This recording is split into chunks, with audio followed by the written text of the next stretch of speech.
नमस्ते student. BSTC first year और अपना सब्जेक्ट है कला शिक्षा शिक्षण, जिसमें हम मुक्त अभिव्यक्ति विधि पढ़ रहे थे। जिसको हम मुक्त अभिव्यक्ति विधि क्या होती हो, उसमें बालक किस प्रकार से कार्य करता है, उसके बारे में चर्चा कर ली थी। उसमें हमने भाव प्रकाशन का जो आशय है, मुक्त अभिव्यक्ति विधि का आशय है, जिसके बारे में चर्चा की थी कि मुक्त अभिव्यक्ति का आशय भाव प्रकाशन, स्वतंत्रता और स्वतंत्र भाव प्रकाशन। अब हम देखेंगे कि भाव क्या होता है।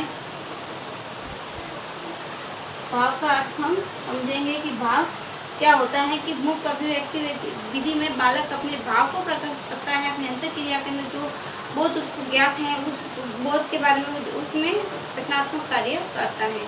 अब भाव क्या होता है?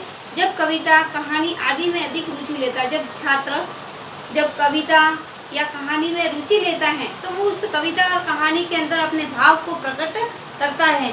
अतः किसी भी उपयोगी कथा, कहानी या कविता के माध्यम से छात्र वांछित भावों का विकास कर सकते हैं। जब छात्र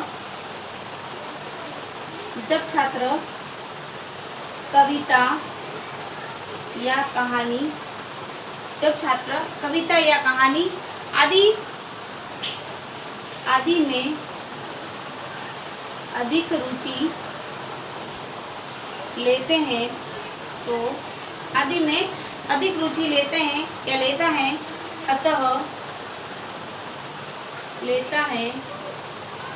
अतः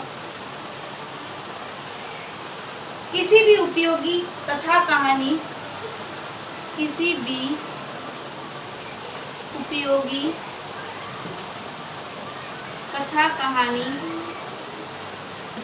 भी उपयोगी कथा, कहानी या कविता के माध्यम से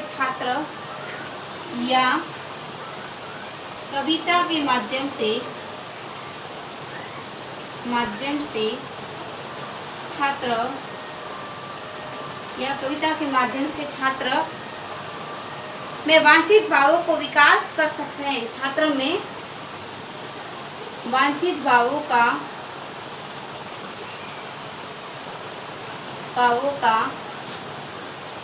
विकास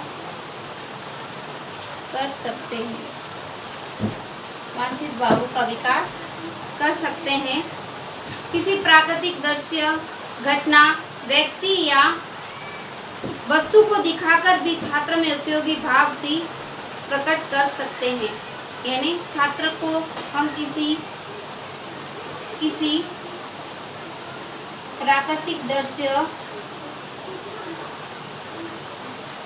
प्राकृतिक दृश्य, घटना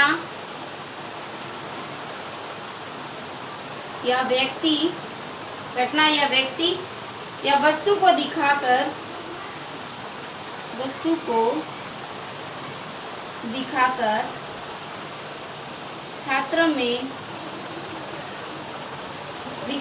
छात्र में उपयोगी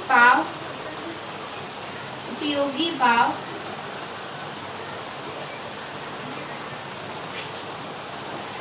भरे जा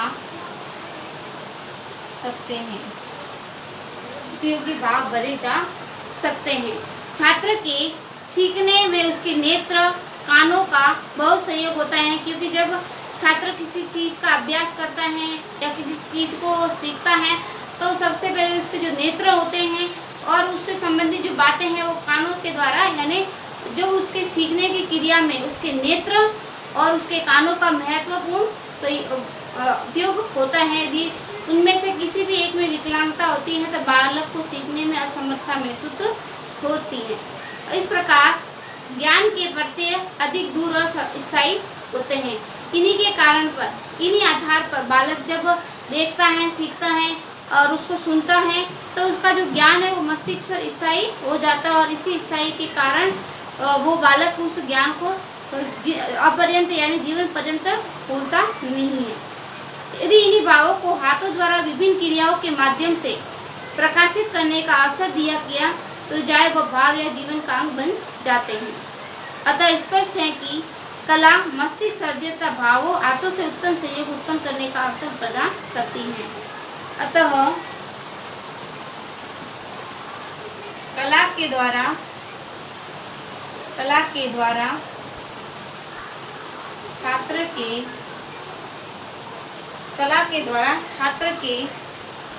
मस्तिष्क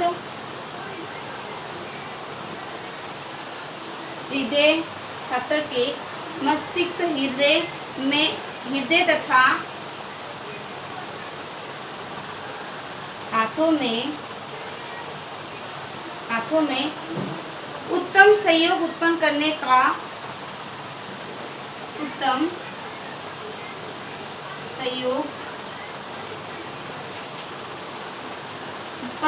का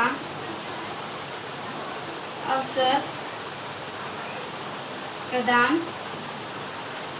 करती है। अतः कला के द्वारा बालक को जो अपनी क्षमता है उस क्षमता को विकसित करने का मंच भी मिलता है। हृदय भावों की निधि, मस्तिष्क ज्ञान की निधि, तात कर्म की निधि होते हैं। जो हृदय होता है, हृदय भावों की निधि, हृदय के द्वारा भाव उत्पन्न होते हैं, और हाथों के द्वारा, हृदय के द्वारा भावों की निधि, मस्तिष्क ज्ञान की निधि, मस्तिष्क के द्वारा ज्ञान मिलता है। यानी हृदय से भाव उत्पन्न होते हैं, मस्तिष्क भाव को संजोने से उनमें सजनता का भाव लाता है, और जो हाथ होते हैं वो कर्म की निधि होते हैं।